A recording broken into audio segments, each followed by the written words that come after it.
Good evening. In this broadcast, the information program Time.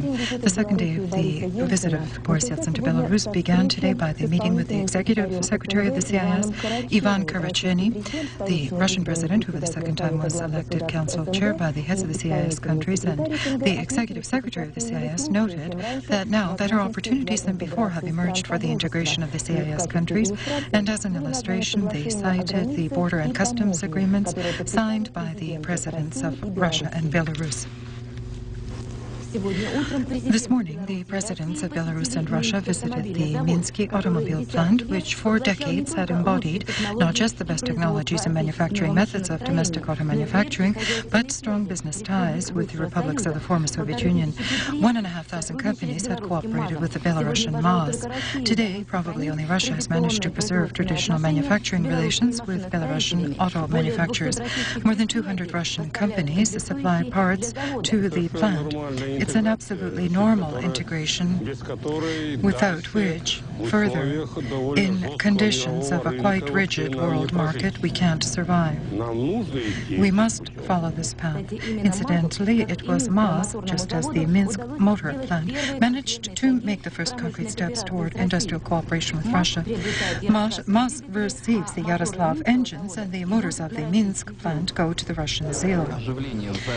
Liveliness in the auditorium of the Academy of Sciences during the last speech of the President Yeltsin on Belarusian land was generated by the two statements by President Lukashenko about increasing salary to local scientists and creating a special protocol where concrete time limits will be indicated for the implementation of all Russian-Belarusian agreements concluded during the visit.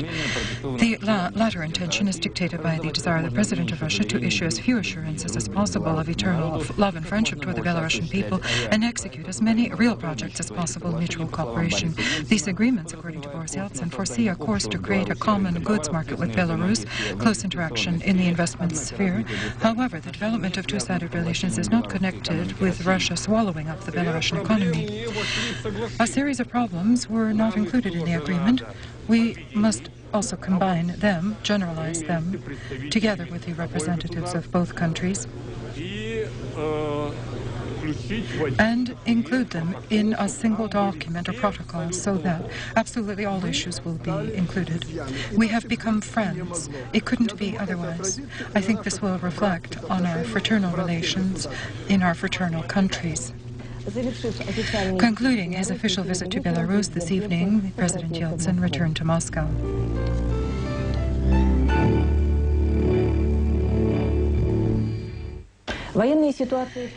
In the combat operation in Chechnya today, there were no significant changes. According to Interfox, the movement of federal forces to the south from Grozny was halted because the military servicemen are strengthening their presence on positions occupied yesterday.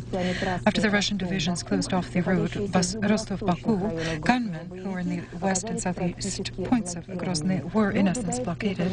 But Tudai formations last night launched an attack to reach Grozny with simultaneous blows from the south and north directions. This attempt was unsuccessful, however. The gunmen were dispersed by artillery fire. Tudai fighters lost their last access routes to Grozny, and their attempts undertaken last night to break into the Chechen capital from the direction of the towns of Ilinskaya, Berkat, Yurtia in the industrial region was foiled by federal forces. Meanwhile, in 7 areas of the city deprived of water and electrical power, a new administration has begun to function. Despite the outlashes of individual gang formations on the partially restored railway routes, passenger trains and cargo loads, technology, construction material, food and medications continue to travel to Chechnya. Hundreds of specialists from various regions of Russia are helping to restore the agricultural industry of the Chechen Republic. For now, the fate of the dialogues is not clear, with Tudai field commanders from whom the Russian command is expecting an official response to the proposal, which in part provides for an immediate ceasefire and for the surrender of heavy armaments and to turn Grozny into a demilitarized zone. For today, the meeting that had been planned between the leadership of the command of the federal forces in Chechnya and Chechen religious figures, but that did not occur because of the lack of desire by Chechen representatives to arrive in Moscow. This was reported by the Center of Public Ties of the Ministry of Internal Affairs of Russia. Although the venue of the meeting previously had been agreed upon with the interlocutors, and for their safe arrival in Chechnya, a specially equipped helicopter had been dispatched. Because of the enormous concentration of refugees in the zone of the Chechen conflict, there is a high probability of an epidemic outburst. Therefore, one of the hospitals being restored in Grozny, it was decided to reprofile into an infectious hospital. Epidemiologists predict a possible cholera outbreak with warm weather. There's a real threat of a massive typhoid outbreak, which usually accompanies any war. Apart from that, on the Chechen territory, there are 3 natural sources for the origin of plague registered. Specialists from the Ministry of Emergency Situations of Russia have found 3 storage sites for radioactive sources in Grozny. At the Red Hammer plant, the indicator of Geiger counters among the containers with radioactive waste were 400 milliroentgens, which exceeds base indicators extremely. The possibility of using the radiating materials for diversionary purposes is confirmed by persistent attempts by the gunmen, despite the fortified guard by the Ministry of Internal Affairs, to penetrate the territory of the plant, and namely within this facility.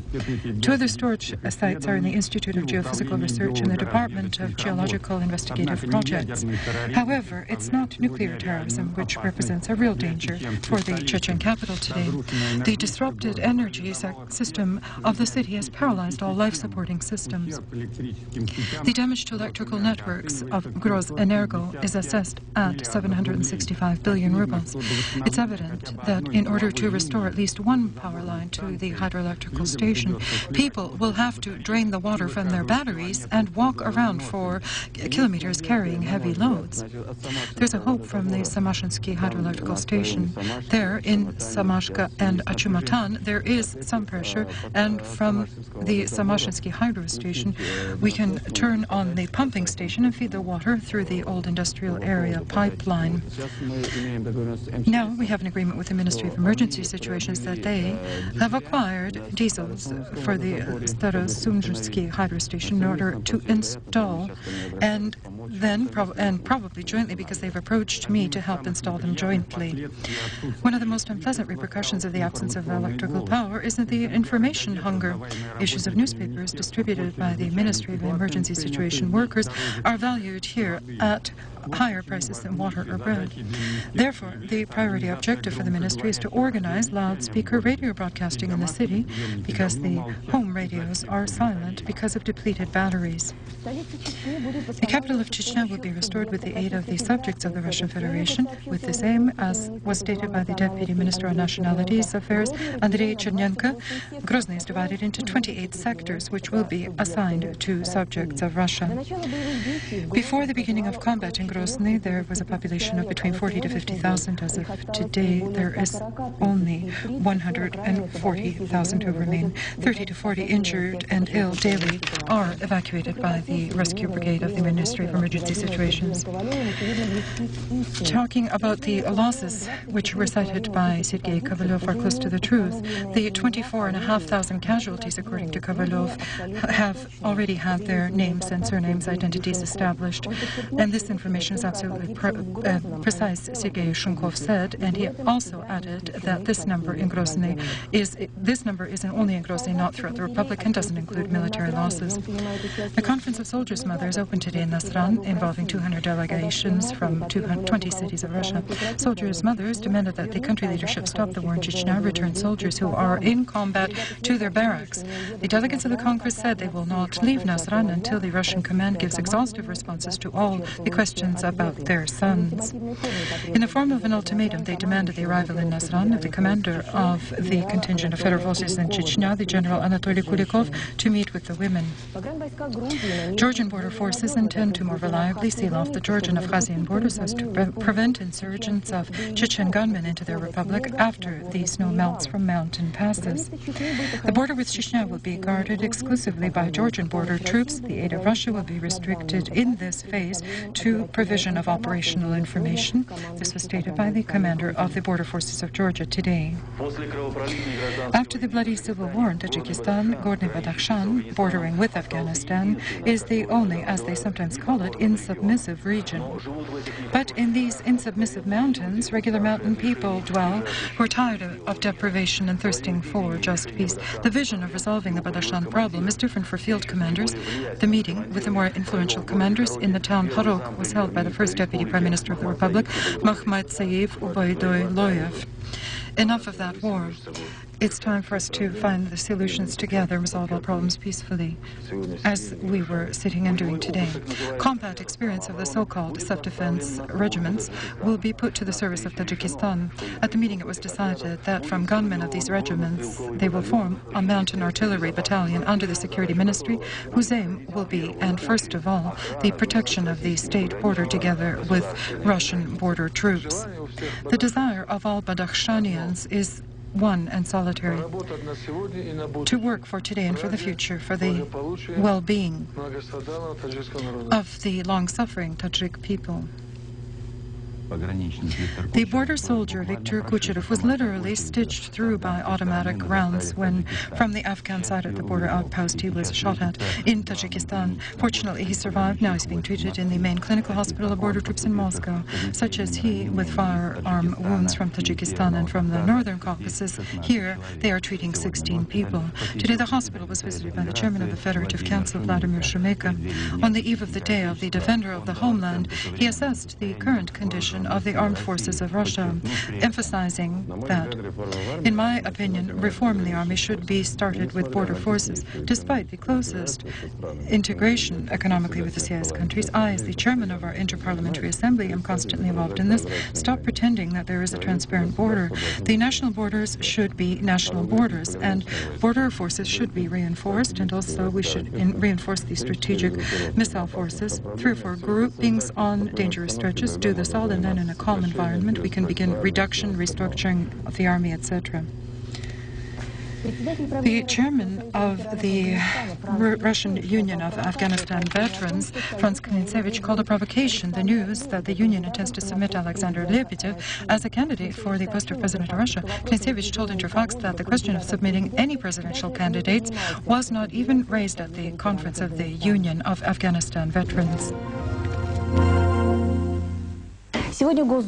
Today, the State Duma of Russia planned to set a new date for a hearing on the draft budget for the current year. The lower chamber twice had already examined that draft law, and overall 2,000 corrections had been made to it. The fact that discussion of the budget was postponed until the afternoon predetermined its fate. The deputies managed to examine corrections, and the voting itself was postponed till Friday. And yet the basic indicators were revealed. However, the realism of the budget is not quite clear because of 2 problems which surfaced recently. That is, increasing minimum salary and expenses for Chechnya.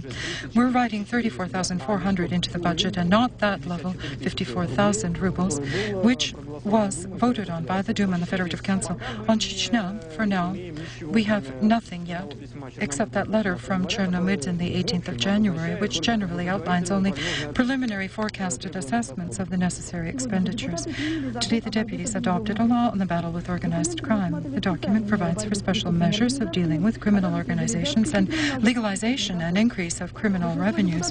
Majority of deputies voted for ratifying the law on the federal organ of security. The document was submitted by the President, defines not only legal foundations for the principles of authorities in the actions of security organs, but also establishes methods of control over their functions. Today in the Duma, not only they spoke, but they sang. The Graham Party invited one of the rural administrators from the village of the Kirov district, Vladimir Igoshin, who performed folk ditties, a parody on politics, economics, and the budget.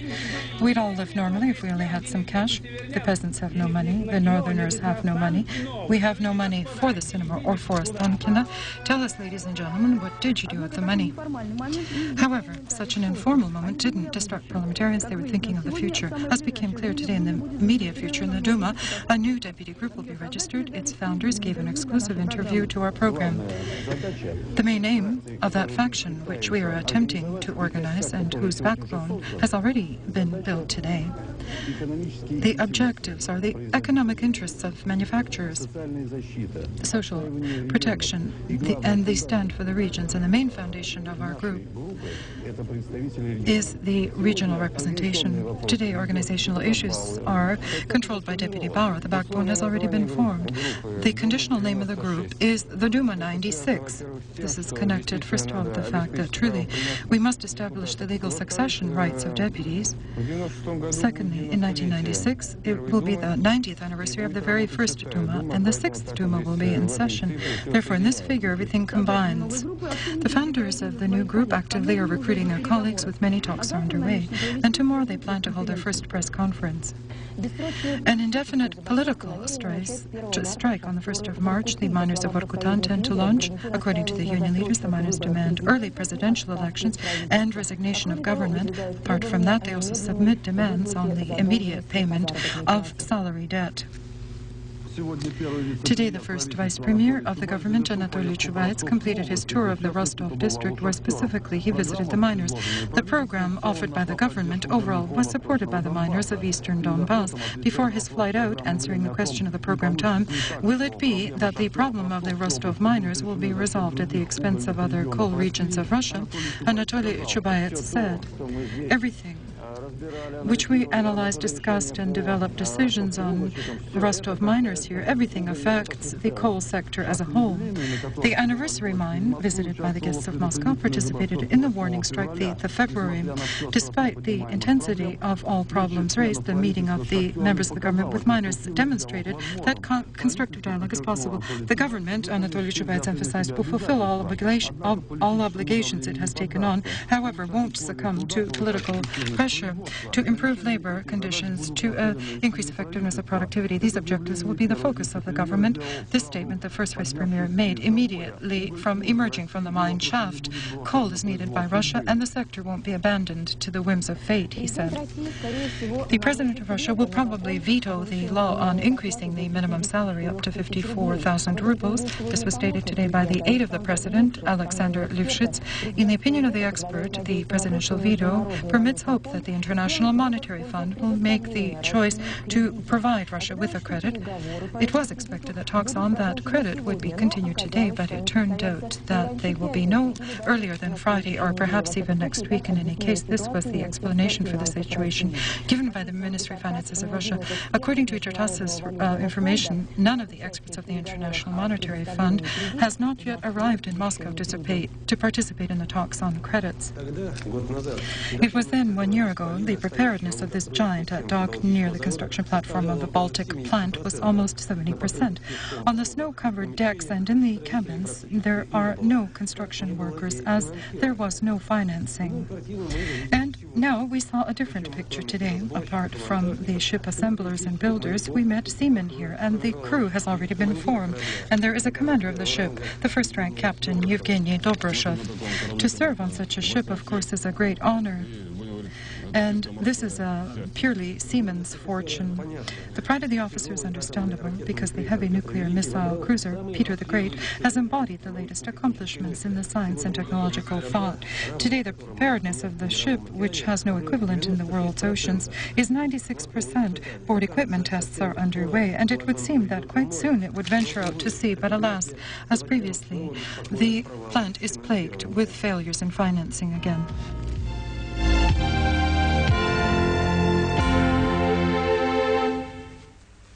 The possibility that the President of the United States will visit Moscow the 8th or 9th of May, or on another suitable date, still remains. This was stated by the press secretary of the White House, Michael McCarry, but he especially emphasized that President Clinton is full of a sense of great respect for the Russian people, who sustained great losses during the Second World War.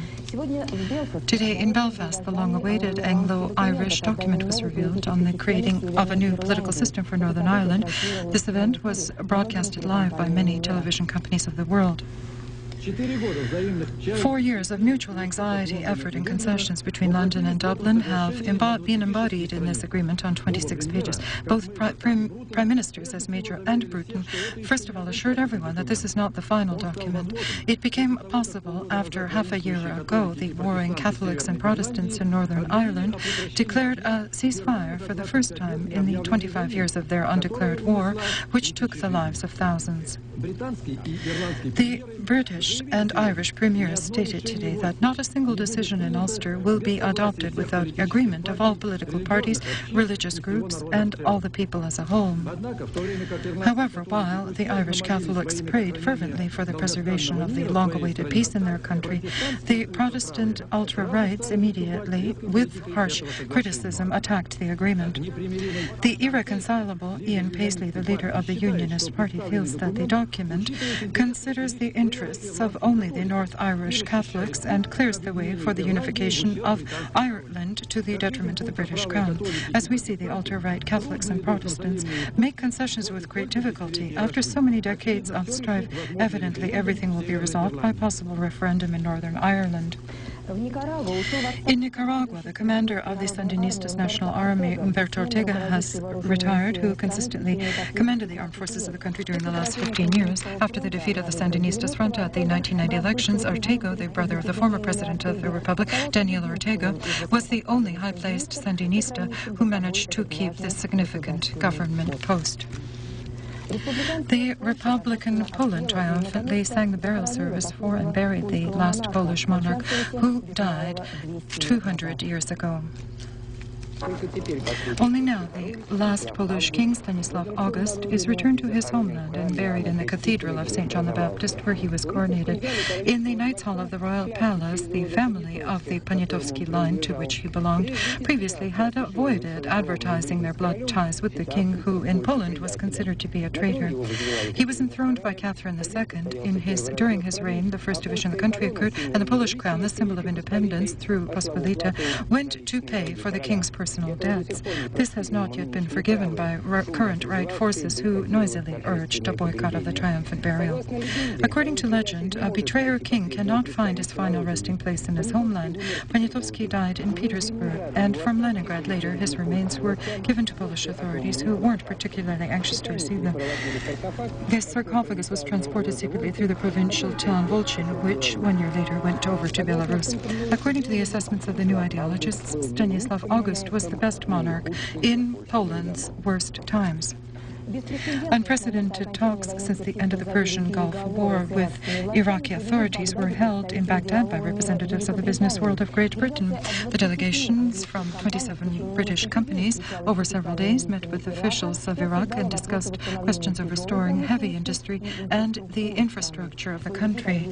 The British entrepreneurs described their visit as an acquaintance with the repercussions of the economic sanctions levied against Iraq by the UN decision more than 4 years ago. And countries whose trade cooperation evokes no particular doubt openly established their ties at the International Fair in Frankfurt on the Main. The current fair is an anniversary fair for the 100th time in the post-war period. It's devoted to the domestic environment of the individual. Sounds a bit dry, but in fact, thousands of stands in 10 enormous pavilions are filled with goods needed in everyday life. These are dishes and kitchen equipment, furniture, toys, decorations, valuable home items, and many other things which can make our life cozier and better. But everything is not such trivia as we sometimes think. This fair, innovations in cereal goods were displayed by 5,000 serious firms and producers from 80 countries of the world. The fair in Frankfurt on the Main is not just an exhibit, it's a giant commercial venture. Daily, hundreds of contracts are concluded for tens of millions of German marks. At many stands, incidentally, one may immediately purchase anything. Unfortunately, we didn't film everything. Often, with the justification of competition and commercial interests, we were not allowed to film, and we understood this, but it was amazing that we were not permitted to film the stand of the Russian participants who exhibited their traditional goods of domestic production, folk art, lacquer boxes, etc. Of course, there is a demand for this too, but the organizers of the fair feel that the potential of our country in the very near future will permit goods of Russian manufacturers to occupy a worthier place, even at this prestigious World Fair. One of the leaders of the Tamil separatists issued a statement admitting that the former Prime Minister of India, Rajiv Gandhi, was killed by gunmen from the Tigers for the Liberation Tamil Eelam group, and hence the Tigers, for the first time publicly, admitted they resort to acts of political terror. The notion of terrorism and terror in the last world news reports is often mentioned in connection with the Algerian problem. A political crisis in Algeria, and as a consequence its armed confrontation between the regime and the Islamic fundamental gunmen, causes new casualties every day in the undeclared civil war. The historically linked France, through the mouth of its president Mitterrand, expressed recently a desire to organize, under the aegis of the European Union, a conference on Algeria in pursuit of a peaceful resolution. The Algerian authorities assessed this mere idea as interference in their internal affairs and categorically rejected it. In relations between the two countries, a serious diplomatic tension arose. Official Algiers suspected Paris of changing its priorities in the Algerian issue. Instead of the unconditional support for the ruling regime, it's focusing on its unfulfilled goal of uprooting Islamic fundamentalists who destabilize the situation in the country. In France, especially after the hijacking of planes, they are more inclined to see the Algerian problem resolved at a dialogue table. With clear approval, the initiative was greeted in Paris of several oppositional parties in Algiers, who in Rome adopted a joint platform on bringing the country out of crisis peacefully, but which was rejected by the president and government of Algeria. Initiatives increase, unlike the chances to stop the bloody battle of the authorities with the government of the Islamic fundamentalists. War means always human casualties, even if they fight with the good initiative of restoring law and order or supporting peace. And there is an alternative to this. Our correspondent reports from the arsenals of the Battalion of the Marine Infantry of the United States. For the first time, non-lethal weaponry has been deployed. But first, about real weapons. The Marine Infantry on board this ship have sufficient real weapons. The aim of the military is to help evacuate the UN personnel from Somalia. Combat operations in this African country gripped in fratricidal war are possible. Casualties, especially among the peaceful population, can be avoided. Non-lethal weapons can be, as such, a rifle which shoots rubber rings. The force of the blow is strongly felt, but it's not fatal. As a blow in the face even of a balloon with tear gas. Possibly the developers of the non-lethal weaponry had watched too many Hollywood movies.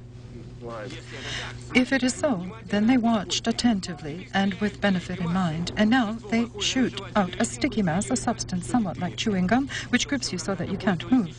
This was what was used by gladiators one time. Now also non-lethal weapons to shoot a sticky net, and this can be done from a large cannon and even shoot at a larger crowd.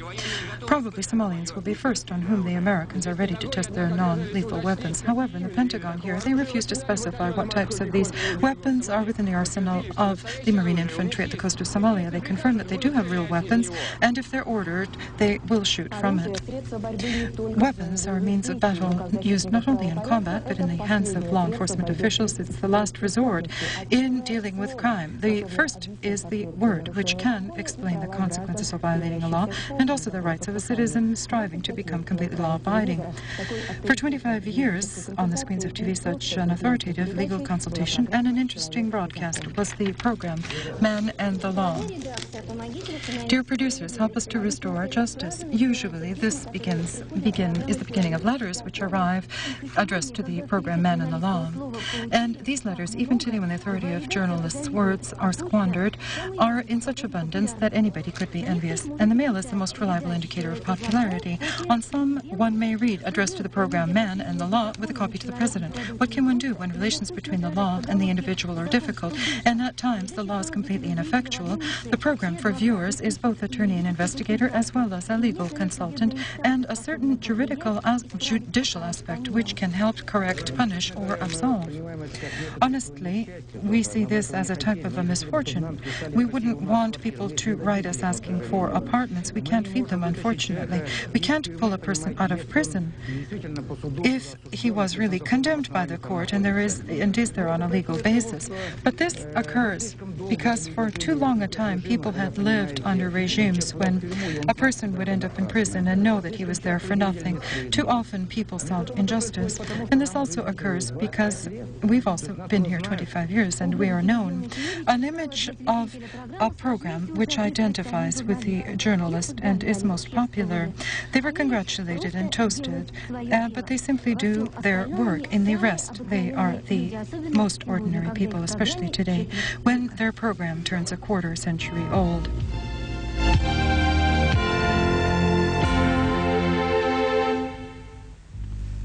On the eve of the nationally celebrated Day of the Defender of the Homeland, in the Air Force Academy in the name Zhukovsky, a festive function was held.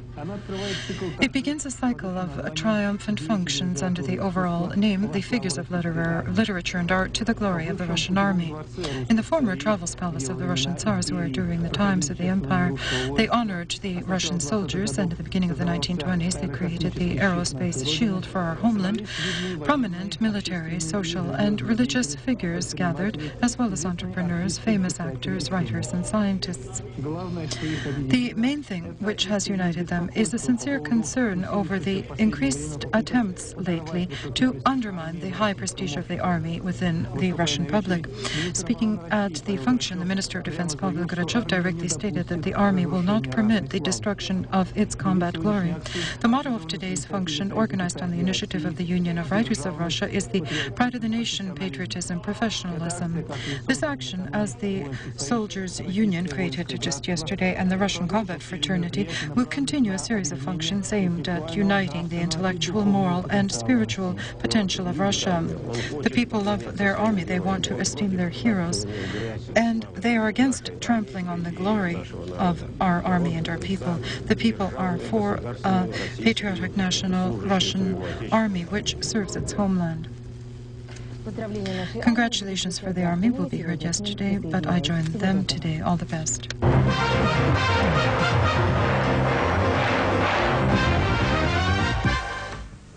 Good evening. In the World Winter Students' Games in Spain, after the women's ski team, which won in the relay, the men's quartet of Russian skiers also won the gold medals, and the Russian hockey team tied 1-1 with the team of Finland. Yesterday, two matches were held in the NHL in the Northwestern Division. The leaders met. Pittsburgh Penguins beat the Quebec Nordics 5-4. Two successful passes for Valery Kaminsky and one for Andrei Kovalenko. In the Atlantic Division, the Florida Panthers lost to the New York Rangers 3-5. The Russian Ranger Alexander Karpovtsev scored his second goal of the season. We continue to acquaint you with the teams of the Formula One for the 1995 season. In England, the Williams-Renault team with Damon Hill was presented, who in his interview noted that on such a vehicle, it's simply a sin not to win. Everyone hopes here it's going to be the first. At the prestigious tennis tournament from the Grand Prix series in Stuttgart, I'll note the match of Magnus Larsson with Goran Ivanisevic. This match was interrupted in the first set with a score of 4-0 for Larsson. The problem was that Ivanisevic couldn't continue the game because of a knee injury. And again, adventure. The sea calls on brave hearts to join a most rigorous athletic battle. This time, the third level of the Challenger tournament was won by the team from New Zealand.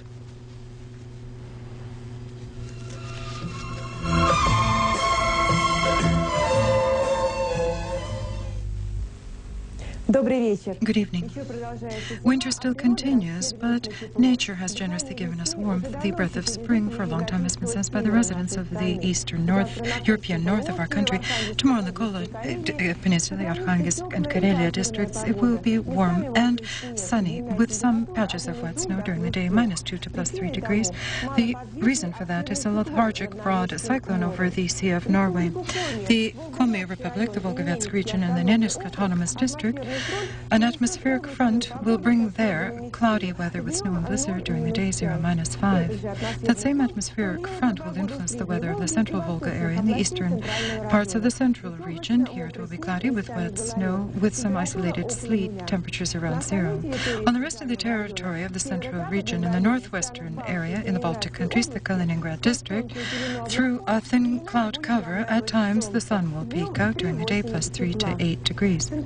The central Chernozem region, Belarus, Ukraine, Moldova, will be under the influence of a small anticyclone. In its area, partly cloudy skies are expected without precipitation. At night, fog is possible. The central Chernozem area has +2 to 5. In Belarus, the north of Ukraine, +5 to 7 degrees. In the south of Ukraine and Moldova, it will be as warm as +10 to 15. Under the influence of a cold atmospheric front, the weather will deteriorate on the lower Don, the Krasnodar, Stavropol, Rim areas. It will be cloudy with rain. Temperatures +5 to 8. In the Rostov-on-the-Don area, +4 to 6. In the republics of the Northern Caucasus, partly cloudy skies with some light rain. In the morning, patches of isolated fog in northern Ossetia, Ingushetia, and the Chechen Republic, and in Dagestan. At night, 0 +3. During the day, +4 to 9. On the Black Sea coast to the Krasnodar Rim area, partly cloudy skies with some light rain. Around Sochi, +9 to 11 degrees. Beyond the Caucasus, sunny and dry, +9 to 14. In St. Petersburg, it's cloudy with a probability of precipitation very low. At night, 0. During day, 0 +2. In Moscow, variably cloudy skies without significant precipitation. At night, 0 -2. During the day, +1 to 3. All the best. Goodbye.